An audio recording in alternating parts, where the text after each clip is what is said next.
Most men think they know what women want in the bedroom. They don't. And the gap between what men think matters and what actually creates deep, lasting desire in a woman is the reason most relationships lose their spark within the first year. Here's what's interesting. The men who understand what I'm about to share don't just have better intimate lives. They have women who pursue them, who initiate, who feel safe enough to fully let go. And it has almost nothing to do with technique. What I'm going to walk you through today are 7 psychological and emotional needs that operate beneath the surface of physical intimacy. These aren't wants, they're not preferences, they're needs wired into the way women experience safety, desire, and connection. And if you can meet even 4 of these, you'll be operating in a space most men never even know exists. Let's get into it. This isn't a tips and tricks video. I'm not here to give you moves or lines or routines. What we're talking about today is rooted in attachment psychology, nervous system regulation, and the way emotional safety functions in intimate contexts. Because here's the thing, physical intimacy doesn't exist in a vacuum. It's downstream from everything else. How she feels around you, how safe her body feels in your presence, how much she trusts you with her vulnerability. Most men focus on performance, on doing things right, on being impressive. But women aren't scoring you, they're feeling you. And by the end of this video, you're going to understand exactly what they're feeling for and why the men who get this right create experiences most women have never performance versus presence had before. Stick with me because the 6th need I'm going to cover is the one that separates boys from men. It's the difference between someone she sleeps with and someone she can't stop thinking about. Let's start with why most men get this so wrong. They treat intimacy like a performance review. They're in their heads thinking about what to do next, watching her reactions like a scientist trying to figure out if they're doing it right, and she can feel it. Because when you're performing, you're not present. You're managing, you're strategizing, you're trying to control an outcome. And that energy, no matter how well-intentioned, creates distance. Here's the truth most men don't want to hear. She doesn't want you to impress her. She wants to feel you. She wants to feel felt by you. But you can't do that if you're stuck in your head, analyzing her body language like you're trying to pass a test. The other mistake, guys think intimacy is something that happens in isolation, that it starts when clothes come off. It doesn't. Intimacy starts hours before, sometimes days before. It's built in the way you listen to her, the way you hold space for her emotions without trying to fix them. The way you stay grounded when she's in her head. Most men don't understand that her body is listening to you all the time, not just in bed, everywhere. And if she doesn't feel safe with you emotionally, she's not going to feel safe with you physically, no matter how attracted she is to you. So let's break down what actually works. Need number 1, she needs to feel seen. Needs to feel seen, not just desired. Most men confuse lust with connection. They compliment her body, they tell her she's hot, they make it clear they want her physically, and that's fine, but it's surface level. What creates depth is when she feels like you see her, not just her appearance. When you notice the way she moves, the way her energy shifts when she's nervous, the way she lights up when she talks about something she loves. This is about presence. When you're with her, are you there? Or are you distracted, half engaged, thinking about what comes next? Because women are incredibly attuned to presence. They can feel when you're fully with them and when you're not. And in intimate moments, that attunement becomes everything. If she feels like you're going through motions or following some mental script, she'll pull back even if she doesn't say anything. But when she feels seen, when she feels like you're paying attention to her, not just her body, something unlocks. She softens, she opens, she lets you in. Here's how this shows up. You notice details. You remember things she's told you. You ask questions that show you're curious about her inner world, not just her outer one. In intimate settings, this means you're not rushing. You're not performing. You're exploring. You're curious. You're paying attention to how she responds, not to validate yourself, but because you're genuinely interested in what she enjoys. That shift from performance to curiosity is massive. Need number 2. She needs to feel emotionally safe enough to surrender. This is the one most men miss entirely. They think arousal is physical, that if they do the right things, say the right words, touch the right places, she'll respond. Sometimes that works, but it's shallow and it doesn't last. Deep desire, the kind that makes a woman fully present, fully alive, fully surrendered, doesn't come from physical stimulation alone. It comes from emotional safety. And emotional safety is built on one thing: your ability to stay grounded when she's need number two. Emotional safety and surrender, not. Women are emotional beings. They feel things intensely, and in intimate moments, emotions don't disappear. They amplify. She might feel vulnerable, insecure, self-conscious, overwhelmed, and if you react to that, if you get uncomfortable or try to fix it or take it personally, she'll shut down. But if you stay calm, if you hold space for whatever she's feeling without needing her to be different, something shifts. She feels safe, and when she feels safe, she stops protecting herself. She stops managing your experience. She stops performing. She just feels, here's what this looks like in practice. You don't need her to be anything other than what she is in that moment. If she's quiet, you're okay with that. If she's emotional, you're okay with that. If she needs to slow down or pause, you're okay with that. You're not attached to the outcome. You're not trying to prove anything. You're just there, steady, present, unshaken. That steadiness is what allows her to let go because she knows she's safe with you, not just physically, emotionally. And that's when intimacy becomes something else entirely. Need number three, she needs you to lead without dominating. There's a paradox here that confuses a lot of men. Women want you to lead, but they don't want to feel controlled. They want to feel your presence, your clarity, your direction, but they also want to feel free. Most men fall into one of two traps. Either they're too passive, waiting for her to initiate, asking permission for everything, outsourcing decisions to her, or they're too forceful, dominating without attunement, pushing without reading her signals, treating leadership like control. Both fail.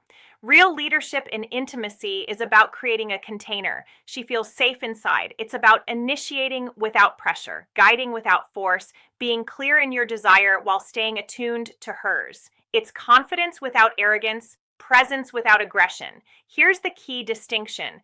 Dominating is about you. Leading is about both of you. When you dominate, you're imposing your will. When you lead, you're inviting her into an experience you're creating together. She feels the difference. And when she feels led, not controlled, but guided by someone who's present and attuned, she relaxes into need number three, lead without dominating. The experience. She doesn't have to manage it. She doesn't have to perform. She can just receive. And that receiving, that trust, is where intimacy deepens. Need number four, she needs to feel desired for who she is, not just what she looks like. This ties back to being seen, but it goes deeper. Women are constantly objectified. They know what it feels like to be wanted for their appearance, their body, their surface level traits. And while physical attraction matters, it's not enough. What creates lasting desire is when she feels like you want her. Her personality, her quirks, her energy, her essence, not just the package, the person inside it. This is why the most attractive thing you can do is pay attention to who she is when no one's watching. What makes her laugh? What she's passionate about? What she's insecure about? What lights her up? When you show her that those things matter to you, that you're drawn to her, not just because she's beautiful, but because of who she is, everything changes. She stops performing. She stops trying to be what she thinks you want. She just shows up. In intimate contexts, this looks like complimenting her in ways that aren't about her body, telling her you love the way she thinks, the way she moves through the world, the way she makes you feel. It's subtle, but it's powerful because it tells her, you see me, not just my surface, me. And that kind of validation, authentic, specific, rooted in who she actually is, creates a bond most people never experience. Need number five, she needs to feel like she can be fully expressed without judgment. Here's something most men don't realize. Women hold back not because they don't want to be expressive, but because they've learned it's not safe. They've been judged, shamed, made to feel like their desires, their sounds, their need. Number four, desire, her essence, not just her body. Intensity is too much, so they edit themselves. They perform. They give you the version of themselves they think you want, and you might never even know. But if you create a space where she feels like she can be fully herself, No shame, no judgment, no performance. You unlock something rare. You get the real her, the her that's loud, messy, intense, vulnerable, unfiltered. And that's the version of her that experiences the deepest pleasure, the deepest connection, the deepest intimacy. How do you create that space? You don't react to her intensity. You don't make her feel like she's too much. You don't flinch when she's vulnerable or emotional or raw. You stay present. You stay curious. You stay grounded. You let her know through your energy, not your words, that all of her is welcome here. And when she feels that, she stops holding back. She shows you parts of herself she's never shown anyone. And that's where real intimacy lives. Need number 6, she needs to trust that you're not just performing for her approval. This is the one that separates the 1% from everyone else. Most men are approval seeking in intimacy. They're trying to make her happy, trying to get validation, trying to prove they're good enough. And she can feel it. She can feel when you're doing something because you want her reaction, not because you're genuinely into it. And that energy, that need for approval, kills attraction because it makes the experience about you, about your performance, about whether you're measuring up. And that's pressure she doesn't want to carry. What she actually wants is a man who's in his own experience, who's genuinely enjoying need number 5, freedom of expression without judgment himself, who's present, engaged, and authentic, not performing. She wants to feel your desire, not your need. Here's the shift. Stop doing things to get a reaction. Start doing things because you genuinely want to. Stop monitoring her to see if you're doing it right. Start being so present in your own body, your own experience, that she can feel your authenticity. Because when you're not performing, she doesn't have to either. And that's when intimacy becomes real. Need number 7, she needs emotional presence after intimacy, not just during. Most men check out after sex. They roll over, they fall asleep, they move on to the next thing. And that abandonment, even if it's unintentional, creates a gap. Because for women, intimacy doesn't end when the physical act does. Her nervous system is still open. Her emotions are still heightened. She's still vulnerable. And if you disappear physically or emotionally, she feels it as rejection. But if you stay present, if you hold her, if you create space for her to land softly, you complete the circuit. You show her you're safe here. I'm not going anywhere. This wasn't just physical for me. This is about after art. It's about eye contact, touch, soft conversation, presence. It doesn't have to be long, but it has to be intentional, because that presence after intimacy is what builds trust, what creates safety, what makes her want to go there with you again and again and again. So, how do need number 6? Stop performing for approval. You actually integrate this. You don't try to do all 7 at once. You start with presence. You practice being fully there in conversation, in touch, in silence. You notice when you're in your head, when you're performing, when you're seeking approval, and you come back to your body, to your breath, to the moment. You stop trying to control outcomes. You stop trying to impress. You just show up grounded, curious, present, and from that foundation, everything else flows. You start noticing her more. You create safety naturally. You lead without forcing. You become someone she can fully relax around, and intimacy stops being something you do and becomes something you create together. If this resonated with you, I've put together a deeper resource on building emotional depth and masculine presence in relationships. It's not a course, it's not a program, it's a guide, practical, grounded, designed for men who want to understand the psychology of attraction and connection at a level most people never need their 7, emotional presence after intimacy reach. You can find the link in the description. No pressure, just an option if you want to go deeper. Here's the truth. Intimacy isn't about performance, it's about presence. It's not about what you do, it's about who you are when you're with her.